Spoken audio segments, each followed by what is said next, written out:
உன்னால் முடியும் நண்பா, உன்னால் மட்டுமே முடியும்.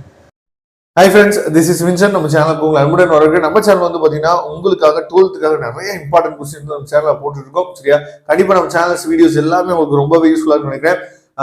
அதாவது இந்த பேஜ்ல இன்னமும் நம்ம போய் ரீச் பண்ணக்கூடிய இடத்துக்கு நம்ம இன்னும் ரீச் ஆகல. சரியா, அதனால நீங்க நம்ம சேனல் வீடியோஸ் வந்து உங்களுக்கு பிடிச்சிருந்துச்சு அப்படின்னா நீங்க பண்ண வேண்டிய ஒரே ஒரு விஷயம் என்னன்னா, உங்க ஃப்ரெண்ட்ஸுக்கு மேக்ஸிமம் நீங்க ஷேர் பண்ணுங்க. ஏன்னா நம்ம சேனலுக்கு கண்டிப்பா நீங்க மார்க் எடுக்கிறதுக்கு ரொம்ப ரொம்ப யூஸ்ஃபுல்லா இருக்கும் பப்ளிக் எக்ஸாமுக்கு. சரியா, அது மட்டும் இல்லாமல் அதுக்கப்புறம் நீங்க என்ன படிக்கிறது அப்படிங்கிற விஷயங்களுக்கு ரொம்ப ரொம்ப நம்ம இம்பார்ட்டன்ட் கொடுத்து வீடியோஸ் வந்து அப்லோட் பண்ணுவோம். அதனால கண்டிப்பா நம்ம சேனல்ல என்னாச்சு பாத்தீங்கன்னா கொண்டு போய் சேர்க்க வேண்டியது உங்களுக்கு உரிய கடமையா இருக்கும். எப்பனா உங்களுக்கு இந்த வீடியோஸ் எல்லாம் பிடிச்சிருந்துச்சு அப்படின்னா ஓகே, மறக்காம நம்ம சேனலோட வாட்ஸ்அப் குரூப்ல ஜாயின் பண்ணுங்க. வாட்ஸ்அப் குரூப்போட லிங்க் டிஸ்கிரிப்ஷன் பாக்ஸ்ல இருக்கு. நேற்றுக்கு வந்து பாத்தீங்க அப்படின்னா இந்த குவார்டர்லி எக்ஸாமுக்கு ஒரு ஸ்டடி பிளான் வந்து நம்ம கொடுத்துருந்தோம். அந்த ஸ்டடி பிளான்ல நம்ம சொல்லியிருந்தோம். சரியா, அதாவது குவார்டர்லி எக்ஸாமினேஷனோட சிலபஸ் முதல்ல என்னாச்சு பாத்தீங்கன்னா ஒன்ஸ் நீங்க ரிவைஸ் பண்ணிட்டு ஃபுல்லா கம்ப்ளீட் பண்றதுக்கு நீங்க ட்ரை பண்ணுங்க அப்படின்னு நம்ம சொல்லியிருந்தோம். அதுக்குரிய அடுத்த ஸ்டெப் தான் நம்ம கொடுத்துருக்கோம். என்னன்னா மேக்ஸ்ல இப்ப நம்ம வந்து ஃபர்ஸ்ட் வேல்யூ ஃபுல்லா முடிச்சிட்டோம். 12th மேக்ஸ் வந்து பாத்தீங்கன்னா ஃபர்ஸ்ட் வேல்யூ ஃபுல்லா நம்ம கவர் பண்ணி முடிச்சிட்டோம்ல. அந்த ஃபர்ஸ்ட் வேல்யூல இருந்து எவ்வளவு மார்க் வந்து கேட்கறதுக்கு பப்ளிக் எக்ஸாம்ல வாய்ப்பு இருக்கு அப்படிங்கிற ப்ளூ பிரிண்ட் தான் நம்ம என்ன பண்ண போறோம் பார்க்க போறோம். இது வந்து அபிஷியல் ப்ளூ பிரிண்ட் கிடையாது. இது வரைக்கும் நமக்கு நடந்த பப்ளிக் எக்ஸாம்லாம் இருக்கு பாத்தீங்களா, அந்த பப்ளிக் எக்ஸாம் வச்சு நாம என்னன்னு பாத்தீங்கன்னா உங்களுக்காக ஒரு ப்ளூ பிரிண்ட் வந்து ரெடி பண்ணி கொடுத்துருக்கோம்.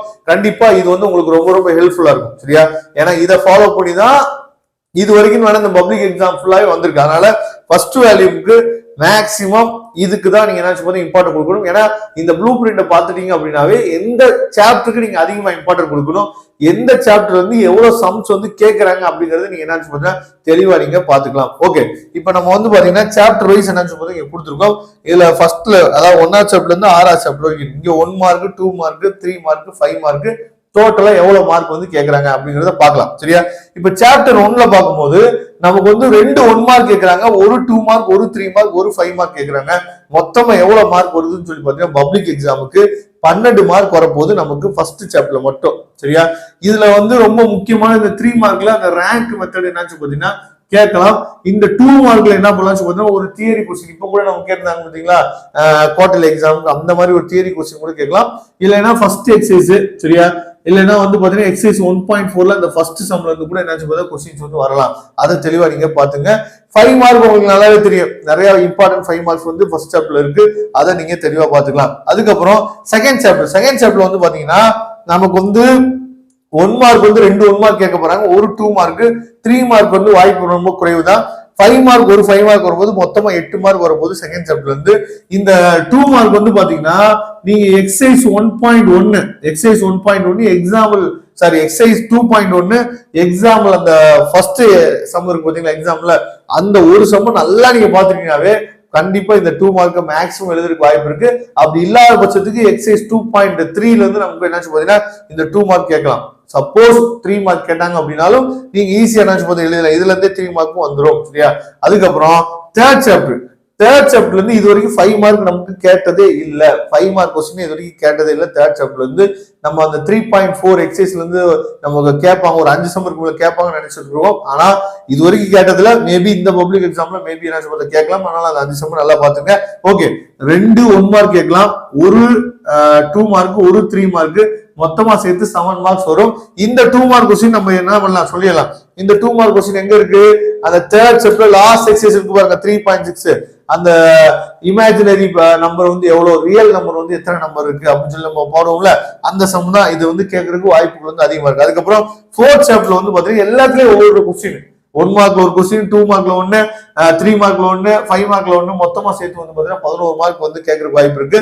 இதுல வந்து 2 மார்க்ல அதாவது ஃபைண்ட் தி வேல்யூ ஆஃப், அதாவது சைன் இன்வெர்ஸ் ஆஃப் 1/√2 இந்த மாதிரி கொஸ்டின் வந்து கேட்கற வாய்ப்பு இருக்கு. இங்க வந்து பாத்தீங்கன்னா ஃபைண்ட் தி வேல்யூ ஆஃப் சொல்லி கொடுத்துட்டு sine inverse of 1/2 plus cos inverse of 1/√2 plus tan inverse of 1 அப்படின்னு சொல்லி என்ன பார்த்தா கொடுக்கற கூட வாய்ப்புகள் இருக்கு. அந்த சம் வந்து கேட்கலாம். 5 மார்க் பொறுத்த வரைக்கும் நமக்கு லாஸ்ட் எக்ஸசைஸ் இருக்கு பாத்தீங்களா, அதுல இருக்க எக்ஸாம்பிள் சம்மும் எக்ஸசைஸ் சம்மும் தெளிவா நீங்க படிச்சுங்க. அது வந்து ரொம்ப முக்கியமானது. ஃபோர்த் சாப்டர் பொறுத்த வரைக்கும் நமக்கு 11 மார்க் இருக்கு. சரியா, இந்த 4 சாப்டர்ல எவ்வளவு மார்க் வருதோ, இந்த 4 சாப்டர்ல எவ்வளவு மார்க் வருதோ அந்த மார்க்கை விட அதிகமா இந்த 2 சாப்டர் நமக்கு வரப்போகுது. இந்த 2 சாப்டர் ரொம்ப ரொம்ப முக்கியமான சாப்டர். எது? 5th சாப்டர் 6th சாப்டர் ரொம்ப ரொம்ப முக்கியமானது. இங்கேயே நீங்க பார்க்கலாம், 2 2 மார்க் வரப்போகுது, 2 1 மார்க் வரப்போகுது, ஒரு 2 மார்க், ஒரு 3 மார்க், 3 5 மார்க் நமக்கு வர்றதுக்கு வாய்ப்புகள் இருக்கு. 3 5 மார்க் வரலைனாலும் 2 5 மார்க் கண்டிப்பா வந்துடும். சரியா? 2 5 மார்க் வந்து கண்டிப்பா வந்துடும். அப்படிங்கிற பட்சத்துல நம்ம எந்த அளவுக்கு இதை முக்கியத்துவம் கொடுக்கணும்னு பாருங்க. 5th சாப்டர் பொறுத்த வரைக்கும் நமக்கு தெரியும், இதுல 3 5 மார்க் நம்ம சொல்றோம்ல, 3 5 மார்க்னா ஃபர்ஸ்ட் எக்ஸசைஸ்ல இருக்கக்கூடிய அந்த ஈக்குவேஷன் ஆஃப் தி சர்க்கிள் கேட்கறதுக்கு வாய்ப்பு இருக்கு. அதுக்கப்புறம் செகண்ட் எக்ஸசைஸ்ல வந்து பாத்தீங்கன்னா அந்த வெர்டெக்ஸ், ஃபோக்கஸ், அதுக்கப்புறம் லென்த் ஆஃப் லாட்டிக் சிஸ்டம் இதெல்லாம் எழுதுவோம்ல, அந்த டைப்ல இருந்து அது எலிப்ஸோ இல்ல பேரபோலோவோ ஹைப்பர்போலோ அதுல இருந்து கேட்கறதுக்கு வாய்ப்பு இருக்கு. அதுக்கப்புறம் கடைசி எக்ஸசைஸ் 5th சாப்டர்ல இருக்கக்கூடிய லாஸ்ட் எக்ஸசைஸ் பாத்தீங்கன்னா அதுல இருந்து ஒரு 5 மார்க் கேட்கறதுக்கு வாய்ப்பு இருக்கு. இதான் 3 5 மார்க், அவ்வளவுதான். அதே மாதிரி 6th சாப்டர் பொறுத்த வரைக்கும் நமக்கு தெரியும், ஃபர்ஸ்ட் எக்ஸசைஸ்ல இருக்கக்கூடிய cos a plus b cos a minus b அந்த 4 क्वेश्चन பாத்தீங்கன்னா அதுல இருந்து ஒரு சம் வந்துரும். அதுக்கப்புறம் ரெண்டாவது क्वेश्चन வந்து பாத்தீங்கன்னா அதாவது ரைட் தி ஈக்குவேஷன் சொல்லி வெக்டர் ஈக்குவேஷன், அதுக்கப்புறம் வந்து பாத்தீங்கன்னா கார்ட்டீசியன் ஈக்குவேஷன் கேட்பாங்க பாத்தீங்களா, பாராமெட்ரிக் ஃபார்ம் நான் பாராமெட்ரிக் ஃபார்ம் எழுதுவோம்ல, அந்த क्वेश्चन வரதுக்கு வாய்ப்பு இருக்கு. அதுக்கப்புறம் இன்னொரு क्वेश्चन என்ன கேட்கலாம் அப்படின்னா அந்த இன்டர்செக்ஷன் சம். சரியா? இன்டர்செக்ஷன் பாயிண்ட் கண்டுபிடிச்சு நம்ம இன்டர்செக்ஷன் பாயிண்ட் எழுதுவோம்ல, அந்த சம் நம்ம கேட்கறதுக்கு வாய்ப்பு உள்ளது அதிகமாக. இல்லைன்னா வந்து ஷார்டஸ்ட் டிஸ்டன்ஸ் இந்த மாதிரி क्वेश्चन வந்து கேட்கலாம். அப்ப ஓவராலா பார்க்கும்போது ஃபர்ஸ்ட் வேல்யூல ரொம்ப முக்கியமான சாப்டர்ஸ் அப்படின்னு சொல்லி பார்த்தோம்னா 5th சாப்டர் 6th சாப்டர் ரொம்ப ரொம்ப முக்கியமானது. இதை தான் நிறைய பேர் என்னன்னு பார்த்தீங்கன்னா குவார்டர்லி எக்ஸாம் ப்ரிப்பேர் பண்ணாம விட்டுட்டு போயிருப்பீங்க. சரியா? 6th சாப்டர்ல கூடிய அந்த 4 சமம் மட்டும் பார்த்துட்டு போயிருப்பீங்க. தயவு செய்து சொல்றேன், இந்த 5th சாப்டர் 6th சாப்டர் நல்லா நீங்க கவர் பண்ணிட்டீங்கன்னாவே ரொம்ப ரொம்ப ஈஸியா ஆயிடும். சரியா? அதனால இப்போ உட்காந்து இந்த லீவு நாள்ல நான் சொன்னக்கூடிய கொஸ்டின்ஸ், நான் சொன்னக்கூடிய விஷயத்தெல்லாம் ஃபாலோ பண்ணி இப்ப 1 டே மேக்ஸுக்கு நீங்க என்ன ஒதுக்கிட்டு நீங்க ப்ரிப்பேர் ஆகுங்க. கண்டிப்பா அடுத்த எக்ஸாம் நீங்க ஆஃப்ல எழுதும் போது இந்த பிளான் வந்து உங்களுக்கு ரொம்ப ரொம்ப யூஸ்ஃபுல்லா இருக்கும். Okay friends, thank you. நம்ம நெக்ஸ்ட் வீடியோல பார்க்கலாம். அதுவரை உங்களிடம் விடைபெறுவது உங்கள் நண்பன் வின்சென்ட். தேங்க்யூ.